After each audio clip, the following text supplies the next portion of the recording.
11ویں حدیث کریں گے، حج کا اجر۔ حج کا اجر۔ عن ابی ہریرہ رضی اللہ عنہ قال سمعت النبي صلی اللہ علیہ وسلم یقول من حج للہ فلم يرفث ولم يفسق رجع كيوم ولدته امه۔ ابو ہریرہ روایت کرتے ہیں، میں نے نبی صلی اللہ علیہ وسلم کو فرماتے سنا، جو اللہ کے لیے حج کرے پھر نہ کوئی جنسی گفتگو کرے اور نہ کوئی گناہ کرے تو وہ ایسے گناہوں سے پاک واپس ہوگا جیسے اسے آج ہی اس کی ماں نے جنم دیا ہو۔ یعنی حج کرنے کا مقصد کیا ہو؟ اللہ کی رضا حاصل کرنا، نہ کہ یہ مقصد ہو کہ کاروبار کرنا ہے، لوگوں سے ملنا، یا جہاز کا سفر ہوگا یا مکہ مدینہ کو دیکھنا۔ نہیں، ایسی نیتیں نہیں رکھنی، بلکہ کیا نیت رکھنی ہے کہ اللہ کی رضا حاصل ہو۔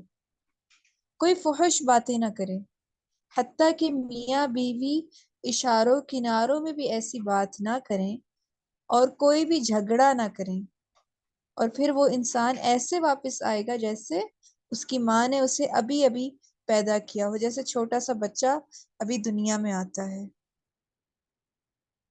اور وہ جتنی دیر بھی حج میں ہوگا، اللہ کے راستے میں ہوگا، تو فی سبیل اللہ ہوگا، یعنی اللہ کے راستے میں ہوگا، اور اس کے ایک ایک قدم پر اجر لکھ دیا جائے گا۔ حدیث ہے، رسول اللہ صلی اللہ علیہ وسلم نے فرمایا، جب تم اپنے گھر سے بیت الحرام کے ارادے سے نکلتے ہو تو تمہاری اونٹنی یا جہاز، مطلب آج کل تو جہاز ہوگا نا، پہلے اونٹنی تھی، کوئی بھی قدم نہیں رکھتی اور نہ اٹھاتی ہے مگر اللہ تعالی تمہارے لیے ایک نیکی لکھ دیتا ہے اور تم سے ایک گناہ مٹا دیتا ہے۔ اور تمہارا طواف کے بعد 2 رکعت ادا کرنا ایسا ہے جیسے تم نے بنی اسماعیل میں سے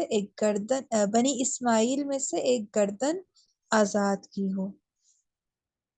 تمہارا صفا مروہ پر دوڑنا ایسا ہے جیسے 70 گردنیں آزاد کی ہوں، یعنی غلام۔ تمہارا دوپہر کے بعد عرفات میں کھڑے ہونا تو ایسا ہے کہ اللہ تعالیٰ آسمان دنیا پر نازل ہوتے ہیں اور فرشتوں سے تم پر فخر کرتے ہیں اور فرماتے ہیں، میرے بندے میرے پاس کھلے اور گہرے رستے سے فراغندہ حالت میں آئے، جو میری رحمت اور جنت کے امیدوار ہیں۔ بس اگر تمہارے گناہ ریت کے ذروں یا بارش کے قطروں یا سمندر کی جھاگ کے برابر بھی ہوں تو میں انہیں بخش دوں گا۔ میرے بندو لوٹ جاؤ، تم بخشے بخشائے ہو، اور ان کی بھی مغفرت ہے جن کی تم نے سفارش کی، جن کے لیے تم دعا کر رہے ہو، میں نے انہیں بھی بخش دیا۔ اور تمہارا جمرات کو کنکریاں مارنا ایسا ہے کہ ہر کنکری مارنے کے بدلے ایک کبیرہ گناہ صاف ہو جاتا ہے اور کفارہ ہے۔